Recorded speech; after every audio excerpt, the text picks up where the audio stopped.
Good morning everyone, তোমরা সবাই কেমন আছো? আশা করছি সবাই খুব ভালো আছো এবং সুস্থ আছো। আজকে সকালবেলা থেকে আমি আমার ব্লগটা শুরু করেছি, আর তোমরা সবাই দেখতেই পাচ্ছ আমি বাসি বিছানা আমার পরিষ্কার করছি। আর আজকে হচ্ছে ধনতেরাস। আজকে বিকেলবেলায় আজকে একটা কিছু কেনার ইচ্ছা আছে, তো বিকেলবেলায় আজকে বেরিয়ে যাব কিছু কেনার জন্য। যে যার সামর্থ্য অনুযায়ী এই জিনিসপত্র কেনে।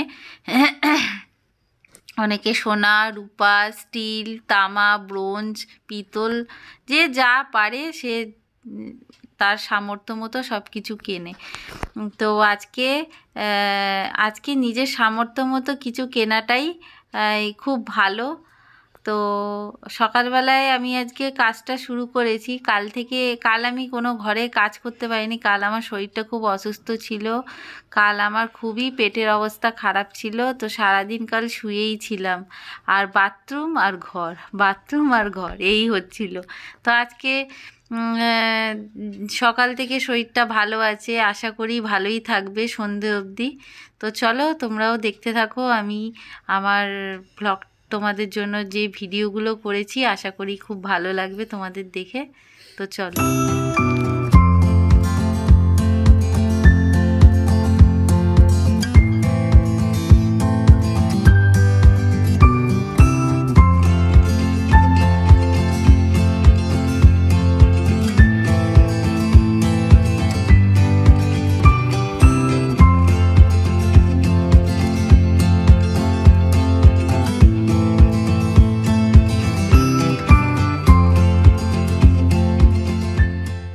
চলে এসেছি রান্নাঘরে। কালকে ছেলে বাসন টাসন মেজে এখানে রেখে দিয়েছে, দেখো গুছিয়ে। এগুলোকে এখন আমি মুছে মুছে বাসনটাকে লাগিয়ে দেবো।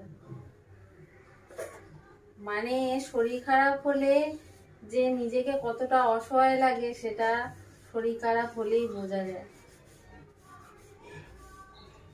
আর কদিন ধরে আমার এত সত্যি করে মানে খাইটা বেড়ে গেছিল, সেই জন্যই আমার এই অবস্থাটা।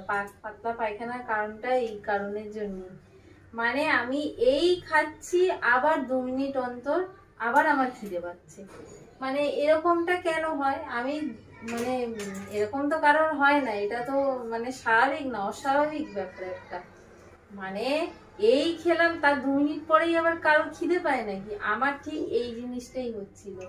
এই খাচ্ছি, এই খিদে পাচ্ছে, মানে কিরকম একটা মানে খাই ব্যাপার হয়ে গেছিল। তো সেটা আমার হাজবেন্ড বলছে এইটা কিন্তু ভালো লক্ষণ না। মানে তুমি এই খাচ্ছ আবার তোমার 2 মিনিট পরেই খিদে পেয়ে যাচ্ছে, এটা কোনো শরীর খারাপেরই লক্ষণ। শরীর খারাপ হলে ঠিক দেখবে মনটা এরকম খাই করে। তো ঠিক এই জিনিসটাই আমার হয়েছে। মানে আমি 2 মিনিট বাদেই আমার খিদে পেয়ে যাচ্ছে। তো ব্যাস এমন খাবার খেয়েছি কালকে, ব্যাস বিছানায় শয্যাশায়ী হয়ে গেছি।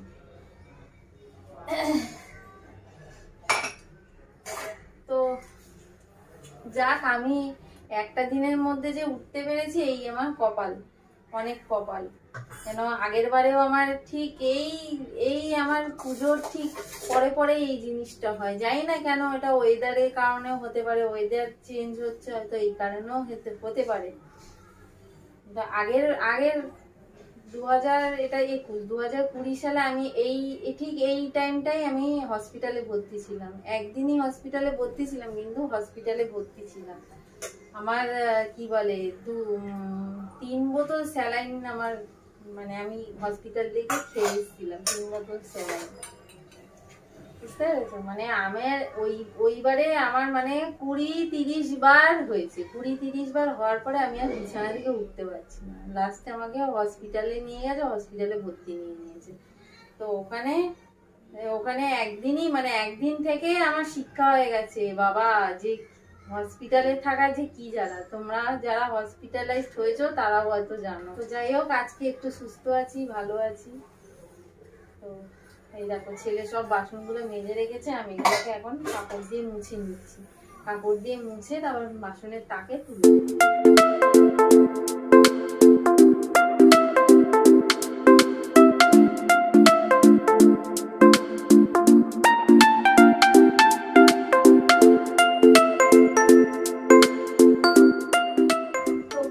শুনছিলাম নাকি 15ই নভেম্বর থেকে নাকি লকডাউন উঠে যাবে। তো লকডাউনটা উঠে যাওয়াই ভালো, বাচ্চারা আর কতদিন ঘরে বসে থাকবে। এইভাবে ঘরে বসে বসে ওদের ভবিষ্যৎটাও নষ্ট, আর পড়াশোনারও ক্ষতি। আর একটা হয় না, বন্ধুদের সাথে বন্ধুদের যে দেখাশোনাটা, ওদের যে আলাপনটা, সেটাই নষ্ট হয়ে যাচ্ছে। তো স্কুল নেই, তাই জন্য চাপেরও ব্যাপার নেই, সেই জন্য ওদের মধ্যে দিয়ে না যে সময়ের যে জ্ঞান, ওই ব্যাপারটাই চলে গেছে ওদের ভেতর থেকে। তো আমি ভাবছি যে বলেছে যে লকডাউনটা নাকি তুলে নেবে স্কুল থেকে, তো ওটা খুবই ভালো হবে বাবা। মানে অনেক শান্তি, যারা যারা মারা আছো বুঝতে পারছো, অনেক শান্তি, মায়েদের পক্ষেও শান্তি আর বাচ্চাদের পক্ষেও শান্তি। মারা সারাদিন যে বাইরে খ্যাচ খ্যাচ খ্যাচ খ্যাচ খ্যাচ খ্যাচ করে, সেটা আর করতে হবে না, বুঝতে পেরেছো?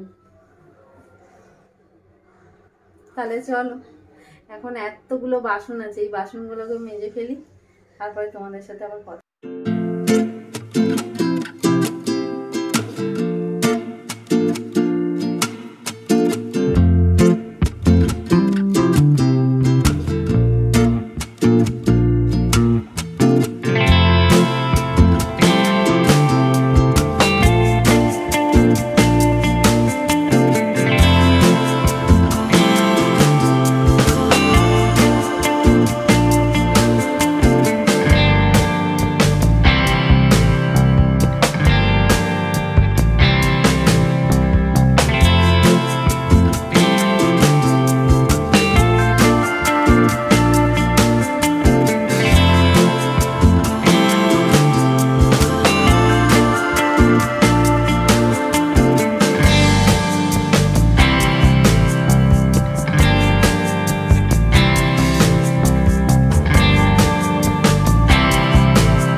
দেখতে পাচ্ছ চারিদিক কিরকম, দেখো অন্ধকার হয়ে গেছে। এই দেখো, আর আমি বাইরে বারান্দাতে এই দেখো একটু টুনি লাইট লাগিয়েছি। এটা এখন যা হোক তা হোক করে আমি একটা মানে মানে দায় সারার মতো কাজটা করেছি, দায় সারার মতো লাগিয়ে দিয়েছি। তারপর রাত্রিবেলায় এসে ভালো করে সুন্দর করে লাগিয়ে দেবো। আর ভালো করে না লাগালে কীরকম একটা লাগে না, সুন্দর করে বেশ ডিজাইন করে লাগাবো। এখন ডিজাইন করে লাগাবার সময় পাইনি, আমি একটু ঘুমিয়ে পড়েছিলাম দুপুরবেলা। তো আর আমার তো ওই কি বলে মাথায় একটুখানি সাইনাসের প্রবলেমের জন্য খুব যন্ত্রণা হচ্ছিলো, দুপুরবেলা খাওয়া দাওয়া করে ঘুমিয়ে পড়েছিলাম। তো সেই জন্যে আমি যে দুপুরবেলায় বসে বসে ডিজাইন করে লাগাবো সেটা আর করতে পারিনি। আর ছেলেরও পড়া ছিল, ছেলে বলল ছেলের এখন 6:30 থেকে পড়তে চলে যাবে, ওর পড়া আছে। তো আজকে তো ধনতেরাস, আমি একটু পরেই বেরোবো কিছু কেনাকাটা করতে। তো পরে তোমাদের দেখাবো কি কি কেনাকাটা করেছি আমি। হ্যাঁ, এখন যাই, দেখা যাক কি কেনা যায়। আর ঠাকুর মন্দিরটা একটুখানি লাইটটা দিয়ে ততক্ষণে একটু সাজিয়ে নিই, লাইট দিয়ে সাজিয়ে তারপর ঘরে মানে বাইরে সন্ধে লেগে গেছে, তো সন্ধেটা দিয়ে তারপরে বেরোবো। তো রাত্রি 8:30 অবধি সময়টা শেষ হয়ে যাবে। তো সেই সময়টার মধ্যেই মানে কিছু কেনাকাটা করতে হয়। তো এখন তো বেজে গেছে 6টা, তো 6টা থেকে এখনও 8টা, অনেকটা সময় আছে। আমি এখন ঘরটা একটু গুছিয়ে নেবো, সন্ধেবেলার যা টুকটাক কাজ আছে করে নেবো। আর ঠাকুর মন্দিরটা একটু ভালো করে লাইট টাইট দিয়ে সাজিয়ে নিয়ে তারপরে সন্ধে দিয়ে বেরোবো। তো চলো।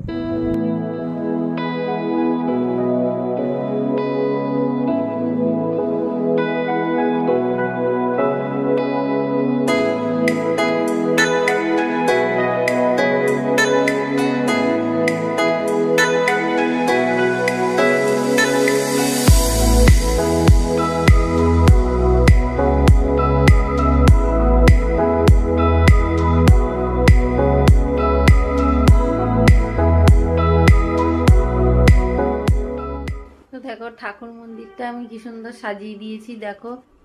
দেখো এই গোলাপি রঙের লাইটগুলো কালকে ওর বাবা কিনে এনেছে। তো এই লাইটটা দিয়েই দেখো সাজিয়ে দিয়েছি,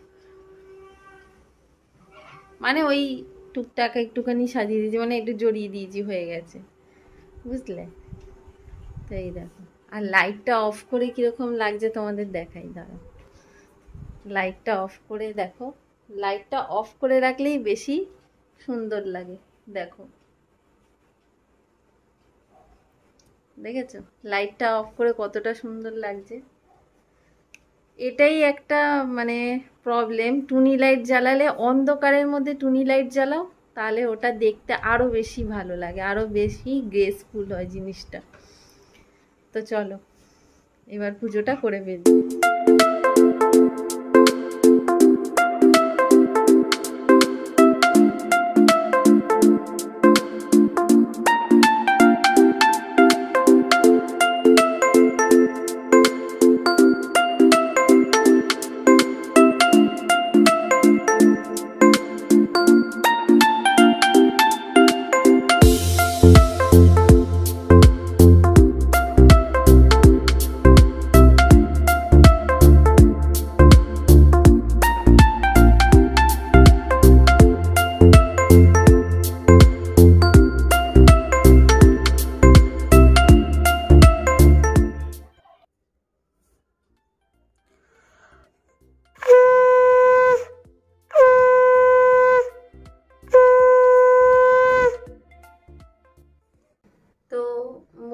চলো বেরিয়ে পড়ছি, সন্ধে দেওয়া কমপ্লিট হয়ে গেছে। আর আমার হাজব্যান্ড আজকে ঠাকুর আনতে গেছে, মানে মা কালী পুজো হবে, ওদের বাজারে একটা ক্লাব আছে, সেখানে বৈশাখী ক্লাব, ওখানে মা কালীর পুজো হবে। তো কুমোরটুলিতে গেছে ঠাকুর আনতে, সবাই মিলে আনন্দ করে বন্ধুরা গেছে। তো ও বললো আমি রাস্তায় দাঁড়িয়ে আছি, তুমি রেডি হয়ে এসো। তো ওই জন্য বেরিয়ে পড়ছি, চলো আর দেখি কি কি আজকে কেনাকাটা করা যায়। তো চলো।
ধনতেরাসে কিনতে বেরিয়েছিলাম, জিনিসপত্র কিনতে বেরিয়েছিলাম। দেখো এই গাছটা কিনেছি, লাকি বাম্বু ট্রি বলে এটা।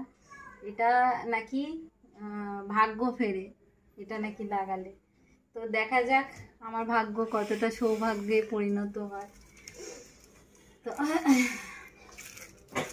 তো এটা এটা নিয়ম হচ্ছে, এর মধ্যে একটা জেল আছে, জেলটা দিয়েছে, জেলটা দেওয়ার পরে বলেছে এর মধ্যে জল দিতে হবে, জল দিয়ে গাছটাকে রাখতে হবে। আর এর মধ্যে যে জেলটা আছে, এই জেলটা বললো 2 মাস চলে যাবে আমার। মানে এটা 4 বার, মানে 4 ভাগ করে নিতে বলেছে, 1 ভাগ করে এরকম করে দিতে বলেছে। মানে এটা 2 মাসের আমার হয়ে যাবে, 2 মাসে। তো এর মধ্যে জেলি দিয়ে দিয়েছি, ওই যে জেলিটা দিয়েছে ওরা ওখান থেকে, এই যে দেখো কাঁচের বাটিতে এই জেলিটা দিয়ে দিয়েছি। এর মধ্যে জল দিয়ে দেবো।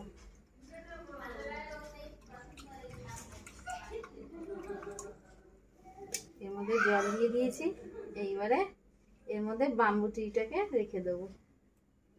দেখো বাম্বু ট্রিটাকে এর মধ্যে রেখে দিয়েছি।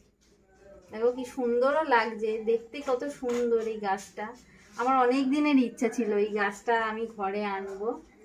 তো দেখো আমাদের বাড়িতে নতুন অতিথি।